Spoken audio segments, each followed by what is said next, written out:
The third teaching of the course, Spirit of Cafh, called Reunion of Souls, is fundamental to understanding the life and practice of the doctrine of Cafh because it defines the nature of the relationships between its members and how this spiritual union is centered on renunciation and vocational calling. Why does it refer to souls and not to persons? Because when we say soul, we refer to each one's consciousness of being.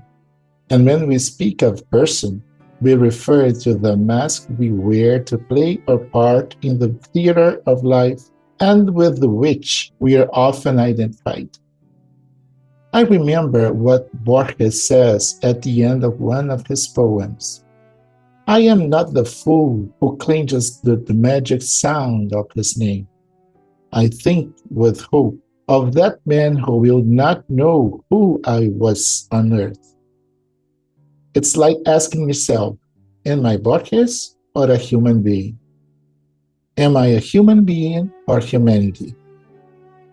When I began to think about the reunion of souls, I wondered how to synthesize the understanding of this fundamental idea, and I saw myself as a drop and also a spring, as a single flower and also as a bouquet, as a thread and also as a cloth, as an atom and also as the matter of the universe. I asked myself, what am I? Who am I? Cafh is defined as a reunion of souls who seek their inner liberation. This definition indicates that the nature of this relationship is inherently spiritual, and the bond that binds us together is vocational. This union makes souls progressively similar, and the force generated between them is exclusively spiritual and indestructible, especially when it's affirmed and consecrated by vows. The external sign of this intimate union of souls is the gentle bond of friendship, which unites beings simply by love, sharing virtues, moral values, and the teaching. What does it mean to share virtues, moral values, and teachings? It means that our relationship is based on an ethics of respect for freedom and being of the other, a commitment to the human being's evolution, and a spiritual consciousness that unites us far beyond time and distance. And as to the character of the doctrine, how do I see freedom and breadth reflected in this essential idea, the reunion of souls? Through our experience in extension activities, it has become evident that what attracts most to Cafh is respect for freedom of human beings. Those who come into contact with our ideas emphasize that they feel respected and free because we invite them to think and discover new perspectives, sharing experiences, and listening to what each one expresses.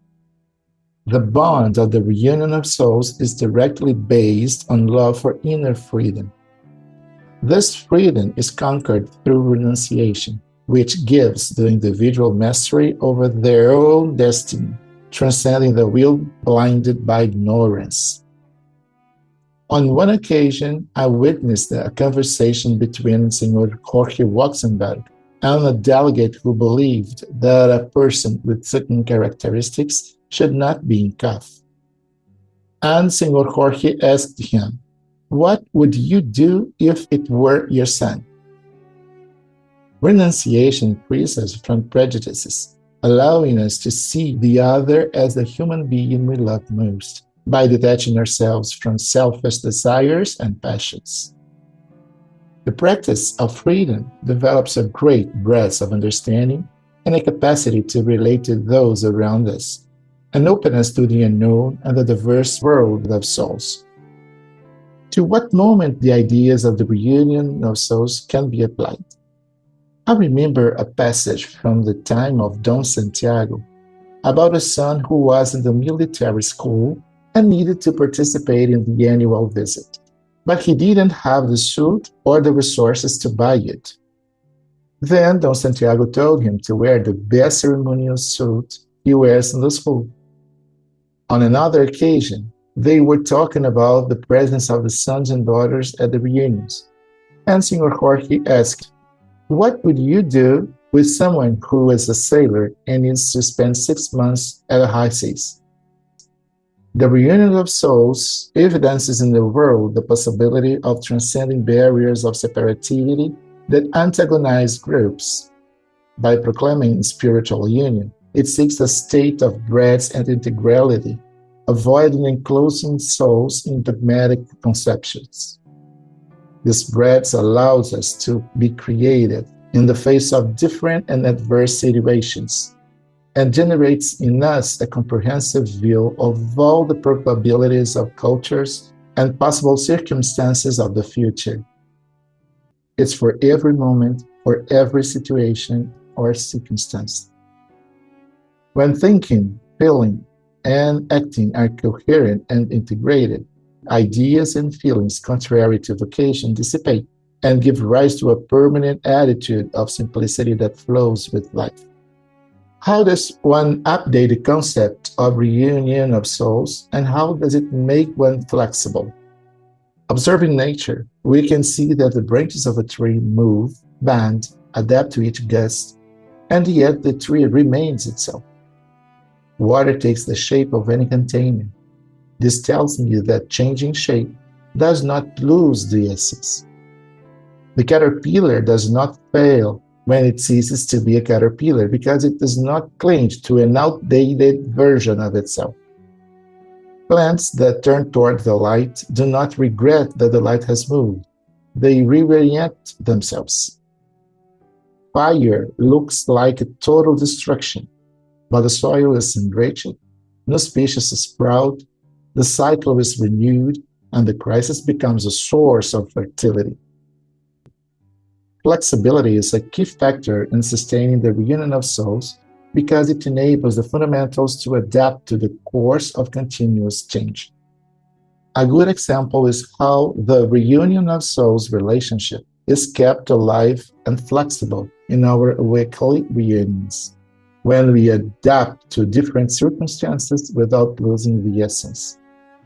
The Cafh reunion embodies its essence when we maintain the ceremonial and respect for each other, study the teaching, and practice the method, whether in person or remotely, no matter if we are few or many.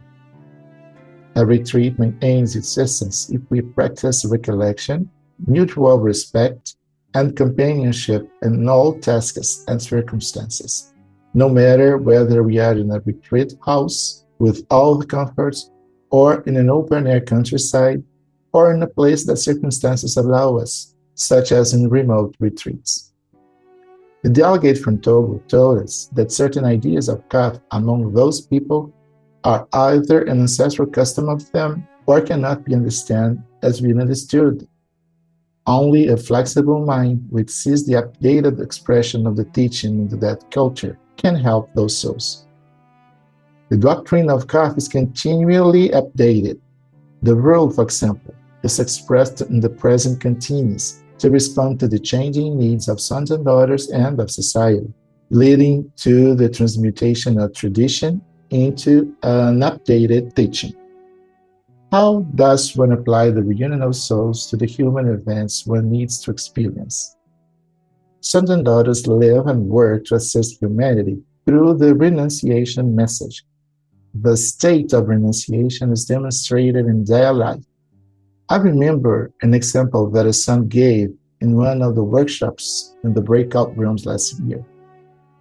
He said that because of his work, he traveled a lot and saw along the road the small urns that indicated death by accidents, and he proposed to say a prayer for each of those souls every time he passed an urn, and he made it a habit. What I want to highlight is the applicability to that son. The prayer for the disembodied souls and their union with them was concretized moment by moment. The applicability is seen in how the son lived in friendship with those souls, expanding his capacity to love and to participate with beings unknown to him, becoming a living channel of love and the power of fulfillment. What is necessary to discern through the practical experience of the reunion of souls? Renunciation, adopted as a mental and emotional force, transforms thought into a process of discernment.